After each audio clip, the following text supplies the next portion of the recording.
ஜனவரி 19ஆம் தேதி அன்று கடலோர மாவட்டத்தில் ஒரு சில இடங்களில் பரவலாக நமக்கு மழை பதிவாக வாய்ப்பு இருக்கு. எந்தெந்த மாவட்டத்தில் மழை தீவிரமாகும் சொல்லி நம்ம பார்க்கலாம். நண்பர்களே, நீங்க மறக்காம லைக் பண்ணுங்க, சப்ஸ்கிரைப் பண்ணி தொடர்ந்து சப்போர்ட் பண்ணுங்க. துல்லியமான வானிலை இருக்கையும் பெற்றுக்கொள்ளுங்க. வருகிற நாட்களில் கனமழை பொறுத்த வரைக்கும் தென் மாவட்டங்களிலும், வட தமிழ்நாட்டில் மிதமான மழை மற்றும் லேசான மழையும் எதிர்பார்க்க முடியும். ஏற்கனவே கடந்த சில நாட்களாக தென் மாவட்டத்தில் பரவலாக கனமழை பொறுத்த வரைக்கும் தீவிரமாகிட்டு இருக்கு. திருநெல்வேலி மாவட்டங்கள் மற்றும் தூத்துக்குடி போன்ற மாவட்டத்தில் 7 சென்டிமீட்டர் முதல் 10 சென்டிமீட்டர் மழை வரைக்கும் பதிவானதை பார்த்தோம். சில பகுதிகளில் 13 சென்டிமீட்டர் மழை வரைக்கும் அந்த பகுதிகளில் பதிவாகிருக்கிறது. நாலுமுக்கு, காக்காட்சி மற்றும் அதன் சுற்றுவட்டார பகுதிகள், திருநெல்வேலி மாவட்டத்தினுடைய தெற்கு மற்றும் மேற்கு பகுதிகளில் பரவலாக கனமழை கிடைத்து வருகிறது. இனி வரக்கூடிய நாட்களிலும் திருநெல்வேலி, தூத்துக்குடி உள்ளிட்ட தென் மாவட்டத்தில் இருக்கக்கூடிய பல்வேறு பகுதிகளிலும் மிதமானது முதல் கனமழையும், அதைத் தொடர்ந்து வட தமிழ்நாட்டில் இருக்கக்கூடிய சென்னை முதல் நாகப்பட்டினம் வரைக்கும் இருக்கக்கூடிய கடலோர பகுதிகளிலும் பரவலாக மிதமான மழை எதிர்பார்க்கலாம். ஏன்னா இப்போ வங்கக்கடல் பகுதிகளில் குறைந்த காற்றழுத்த தாழ்வு பகுதியானது உருவாகிறதுக்கான வாய்ப்புகள் எதுவும் இல்லாத ஒரு சூழ்நிலை இருக்கு. ஏன்னா பருவமழையே நமக்கு முடிஞ்சிருக்கு. வடகிழக்கு பருவமழை கிட்டத்தட்ட முடிவுக்கு வந்தாச்சு. அதே போல மழையினுடைய தீவிரம் எந்த அளவிற்கு பதிவாகும் சொல்லி நிறைய பேர் கேட்டிருந்தீங்க.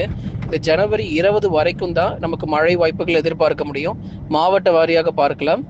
குறிப்பாக மதுரை, திண்டுக்கல், விருதுநகர், சிவகங்கையில் மிதமான மழை மட்டும் அடுத்து வரும் நாட்கள் 2 நாட்கள் அல்லது 3 நாட்கள் எதிர்பாருங்க.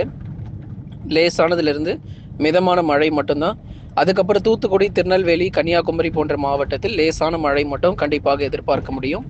அதைத் தொடர்ந்து வட தமிழக கடலோர மாவட்டங்களான சென்னை, திருவள்ளூர், காஞ்சிபுரம் மற்றும் செங்கல்பட்டு இந்த பகுதிகளில் லேசான மழை வரைக்கும் எதிர்பார்க்கலாம். ஜனவரி 19ஆம் தேதி அன்று மட்டும் நமக்கு மழை இருக்கும். மற்றபடி மற்ற நாட்களில் வானம் ஓரளவு மேகமூட்டமும், பகல் நேரங்களில் வெயிலுடைய தாக்கம் மட்டுமே இந்த பகுதிகளில் இருக்கும். 19 மற்றும் 20 தேதிகளில் கடலூர், விழுப்புரம், புதுச்சேரி மற்றும் காரைக்காலிலும் பரவலாக மழை பதிவாகிறதுக்கான வாய்ப்புகள் இருக்கு. ஆகவே சென்னை முதல் கடலூர் வரை லேசானது முதல் மிதமான மழை.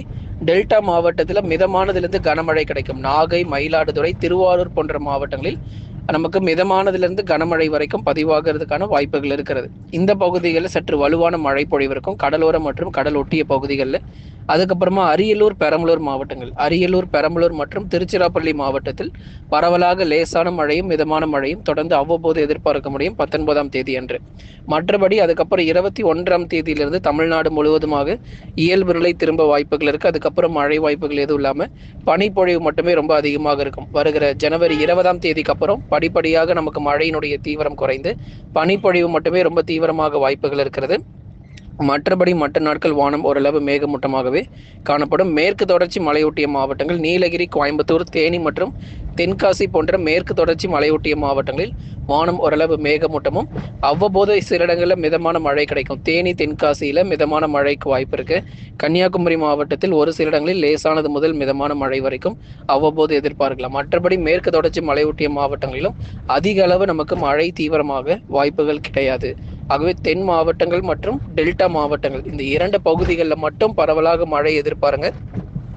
மற்றபடி மற்ற இடங்களில் வானம் ஓரளவு மேகமூட்டமும் பனிப்பொழிவு மட்டுமே தீவிரமாக அதிகரித்து காணப்படும். தொடர்ந்து வெயிலுடைய தாக்கம் பொறுத்த வரைக்கும் இந்த வருஷத்துல நிச்சயமா தமிழகத்திற்கு 43 டிகிரி செல்சியஸ் முதல் 44 டிகிரி செல்சியஸ் வரைக்கும் மே மற்றும் ஏப்ரல் மற்றும் மே மாதங்களில் பதிவாகிறதுக்கான வாய்ப்பு இருக்குது. ஏன்னா இந்த வருஷம் மார்ச் மாத துவக்கத்திலேயே கோடை காலம் தீவிரமாக ஆரம்பிக்கும். அதுக்கடுத்து வரக்கூடிய ஏப்ரல் மற்றும் மே மாதங்களில் இதுவரை இல்லாத அளவிற்கு வெப்பநிலையும் பதிவாகிறதுக்கான வாய்ப்புண்டு. தொடர்ந்து நமக்கு வெப்பசலன இடிமழை அவ்வப்போது காணப்பட்டு இருந்தாலும் இந்த வெயிலுடைய தாக்கமும் கண்டிப்பாக அதிகரித்து பல்வேறு மாவட்டத்தில் காணப்படும் அப்படிங்கிறத நம்ம பார்க்கலாம். பிப்ரவரி இறுதி வரைக்கும் பனிப்பொழிவு இருக்கும். மார்ச் முதல் வாரத்திலிருந்து வெப்பநிலை கணிசமாக அதிகரிக்க ஆரம்பிக்கும். நண்பர்களே, நீங்கள் மறக்காமல் லைக் பண்ணுங்க, சப்ஸ்கிரைப் பண்ணி தொடர்ந்து சப்போர்ட் பண்ணுங்க. நம்ம சேனல் நிறைய ப்ராடக்ட்ஸ் உங்களுக்கு எல்லாமே கொடுத்துருக்கிறோம். உங்கள் ஸ்க்ரீனில் தெரியக்கூடிய ப்ராடக்ட்ஸ் நீங்கள் பொங்கல் ஆஃபரில் நீங்கள் பர்ச்சேஸ் பண்ணிக்கொள்ளலாம். மிகவும் பயனுள்ளதாக இருக்கும். லைக் பண்ணுங்க, மறக்காமல் சப்ஸ்கிரைப் பண்ணி தொடர்ந்து சப்போர்ட் பண்ணுங்க.